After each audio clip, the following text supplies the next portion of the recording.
আমার বদলি করবে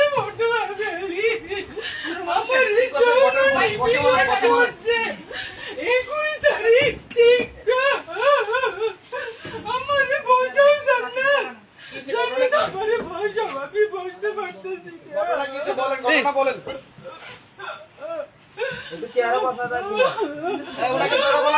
কথা আমরা পুরুষ ঘটনা কি বলেন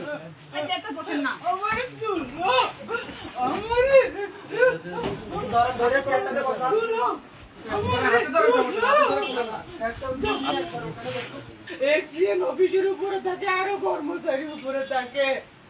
আমারে অনৈতিক ভাবে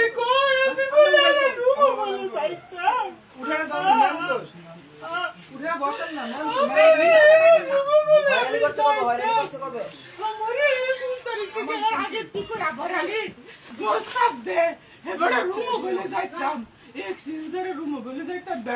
খুশি করতাম আমার বলে বদলি বলে করে দিব আবুল খায়ের নির্বাহী প্রকৌশলী আমার অফিসে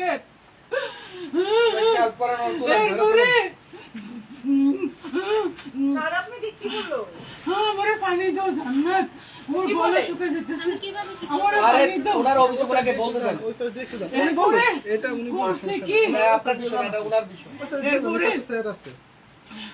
আমি হেরা টেন্ডার করছে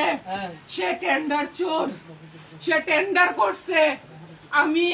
এস্টিমেটর টিপু স্যারকে বললাম স্যার আমি পারতাম না আমি ওনার একটু সাইড দেন উনি আসুন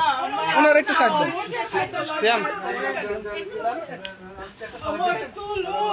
আপনার নাম কি আপনি কোন পোস্টে আছেন আর কি সমস্যা বলেন আমার নাম মুসাম্মদ তাসমিন আক্তার আচ্ছা কি হইছে ঘটনা কি হইছে এটা যেহেতু কোনো লিখিত প্রমাণ নাই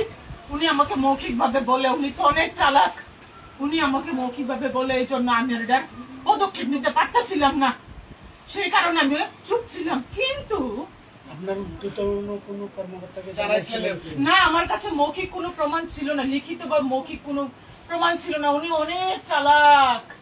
উনি আমি যখন উপরে খাইতে যেতাম উপরে আমি খাইতে যাই এখানে রান্নার ব্যবস্থা আছে এখানে উপরে পুরো আবাসিক সবাই থাকে এখানে 3 থেকে 4 জন কর্মকর্তা থাকে অফিসিয়াল নিয়ম থাকার কোনো ব্যবধান নাই আমি এগুলা বলি স্যারকে স্যার আপনি কিন্তু অনৈতিক কাজ করতেছেন আপনি কিন্তু উপরে থাকতে পারেন না স্যার আমাকে কিন্তু কর্তৃপক্ষ শোকজ করে দিবে স্যার আমার কিন্তু চাকরি চলে যাবে স্যার উনি বলে বাগনাবি করো বদলি শোকজ তোমার মুটকি দিয়ে বইরে আমাকে বুঝাও আমি স্যারের কইলাম স্যার আপনি যে লাস্ট যে টেন্ডারটা করলেন 19 প্যাকেজের আপনি যে লটারিটা করলেন স্যার আমি তো কইতাম পারি না মেমু বই সাইয়া আমি দেখি স্যার এই লটারির উইনারদেরকে আপনি ল্যাপে অর্ডার সঠিকতা যাচাই করার জন্য চিঠি দিচ্ছেন স্যার সেই স্মারক বই আমার লেখার কথা স্যার ওই স্মারক বই আউটসোর্সিং লেখে এই ব্যক্তি আউটসোর্সিং লেখে আমার স্মারক বই আমার অফিসে কোনো মূল্য নাই আমার আমি একজন প্রশাসনিক কর্মচারী আপনারা এখানে খাতা আছে 10-15টা বা 20টা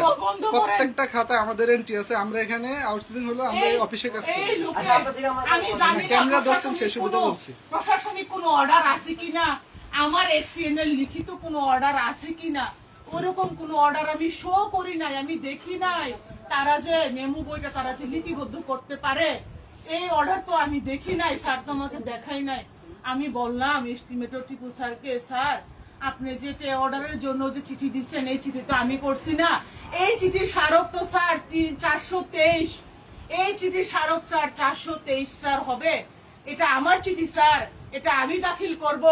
এটা আমি স্মারক না বইয়ে লিখবো এই চিঠির নিচে স্যার আমি ইনিশিয়াল করব স্যার এটা অপ্রশাসনিক ভাবে এই চিঠিগুলো কেন যাচাইয়ের জন্য ব্যাংকে যাবে স্যার তখন টিপু স্যার আমাকে বলে নয়া ফুন্দে বাল উঠছে অফিসারকে আসেন কাউন্টার করতে চার্জ করতে আমি বলি স্যার আমি তো আপনাকে চার্জ করতে পারি না আমি কর্মচারী স্যার চার্জ করার ক্ষমতা স্যার আমার নাই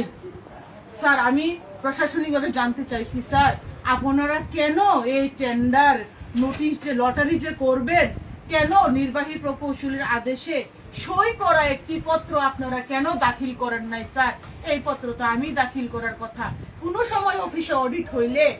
এই প্রশ্ন তো আমি সম্মুখীন হব, আপনি কেন এই টেন্ডারের লটারি প্রকাশের তারিখটি আপনি নোটিশ বোর্ডে দেন নাই এবং কর্তৃপক্ষকে অবগত করেন নাই? তখন কি আমার চাকরি থাকবে?